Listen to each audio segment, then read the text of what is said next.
Isang mapagpalang araw sa ating lahat mga kapatid. Ako si Adrian Bernales mula sa Batch 3. At ito ang aking daily devotion patungkol sa topic na kumakain din ba ang Diyos sa langit o anthropomorphic language.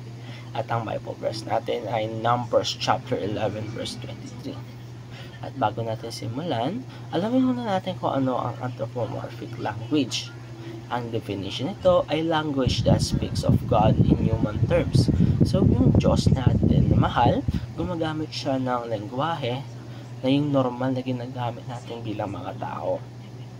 Ang anthropomorphic language naman ay ang salitang anthropos ay nahati sa dalawa, anthropos at morphe. Ang anthropos ay dalawang salita, pinagsamang anthropos at morphe. Sinasabing anthropos kapag sinasabing ito ay nagsisimulo bilang tao o tao mismo. Pag sinabing morphe naman ay anyo o form. So, yung Diyos natin ay gumagamit siya ng form ng tao kapag nangungusap sa atin. So, ito ay tinatawag anthropomorphic language. At ang nilalaman naman ng Bible verse natin na Numbers chapter 11 verse 23 ay, Lord answered Moses, is the Lord's arm too short? Now you will see whether or not what I say will come true for you. Ito ay maaaring nagpapakita ng walang hanggan at nakapangyarihang kakayahan ng Diyos. Hindi limitado ang kanyang kakayahan o maikli ang kanyang kamay upang tuparin ang kanyang mga pangako o sagatin ang kanyang mga pangangailangan ng kanyang bayan. Kaya ito ay naitanong ni Moises. Sinasabi sa verse na ito na sa panahon na nakaranas ng kahirapan si Moises ay nagkaroon siya ng mga question sa ating Panginoon kung ang kalamay niya ba ay hindi na sila matutulungan pa. At ayon din sa Deuteronomy chapter 8 verse 3, pinagkumbaba ka niya, pinaggutuman ka niya at pinakain ka ng mana na hindi mo kilala ni ang iyong mga ninuno upang malaman mo na ang tao ay hindi nabubuhay sa tinapay lamang kundi sa bawat salitang nagmumula sa bibig ng Panginoon. Kahulugan nito ay tinuturuan ng Diyos na maging mapagkumbaba ang mga tao dahil pinahihintulutan ng Diyos ang mga Israelita na magutom upang matutunan nilang magpagkumbaba at umasa sa Kanya. Ang mana na kanilang pagkain sa ilang ay simbolo ng Kanyang probisyon at biyaya. Mababasa dito na sinasabing salita nagmumula sa bibig ng Panginoon. Sa verse na ito ay gumagamit ang ating Panginoon na anthropomorphic language dahil ang Diyos ay isang spiritual being at walang anyo ng tao o bibig man. Isa pang verse na gumagamit ang Diyos ng anthropomorphic language ay Chronicles chapter 6 verse 9, sapagkat ang mga mata ng Diyos o ng Panginoon ay gumagala sa buong lupa upang palakasin ang loob ng mga may pusong lubos na tapat sa Kanya. Ikaw ay nagkulang sa ganito, kaya mula ngayon ay magkakaroon ka ng digmaan.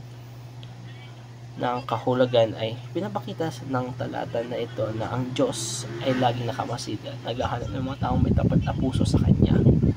Hindi siya pasibo, aktibo, siyang gumagalaw sa buhay ng mga tao. Sinasabi rito na ang mata ng Panginoon ay nagmamasid sa buong mundo upang hanapin ang kanyang mga mananampalataya at palakasin ang kanyang kalooban. At makikita dito na gumagamit ng anthropomorphic language ang Panginoon, sapagkat ang mga mata ng tao, dahil walang mga mata na katulad sa atin, ang ating Panginoon, kung kaya ginamit niya salita ang mata upang mas mabilis natin ito maunawaan.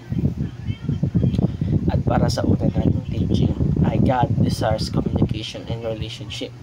Sinasabi rito na gusto ng ating Diyos na magkaroon tayo ng father and son relationship sa Kanya at magkaroon ng communication sa Kanya. At kung kaya siya ay gumagamit ang ating Panginoon ng anthropomorphic language upang siya ay ating maintindihan at malaman natin ang nais niyang iparating sa atin. At panghuli ay God's words became flesh in Christ Jesus, ayon sa Juan chapter 1 verse 14, at naging tao ang salita at tumahang kasama namin at nakita namin ang kanyang kaluwalhatiang gaya ng sa tanging anak ng Ama, puspos ng biyaya at katotohanan. Sinasabi sa verse na ito na ang salita ng Diyos ay sinugo ng Panginoon At ito ay walang iba kundi si Kristo, kung saan nanirahan siya kasama natin at nangaral ng kaluwalhatian ng Ama at nagkaroon ng relasyon kay Kristo at sa Panginoon natin sa langit. At para sa ating application ay unang-una, makipag-usap o communicate sa ating Panginoon at least 30 minutes a day, pagkat napakahalaga nito sa ating Panginoon. Ikalawa ay ang prioritize relationship with God over everything. Ang relasyon natin sa Panginoon ang pinakamahalaga kaysa sa ating pamilya, kaibigan at iba pa. At panghuli, focus on knowing and experiencing Christ. Dapat mag-focus tayo sa pagkilala natin kay Kristo at ang pagkakaranas kay Kristo at pagkakaroon ng relasyon sa Kanya at pakipag-usap sa Kanya at sa ating Ama, sapagkat ito ay napaka-importante para sa atin at sa pagbuo ng relasyon sa Kanya. At dito nagtatapos ang aking devotion.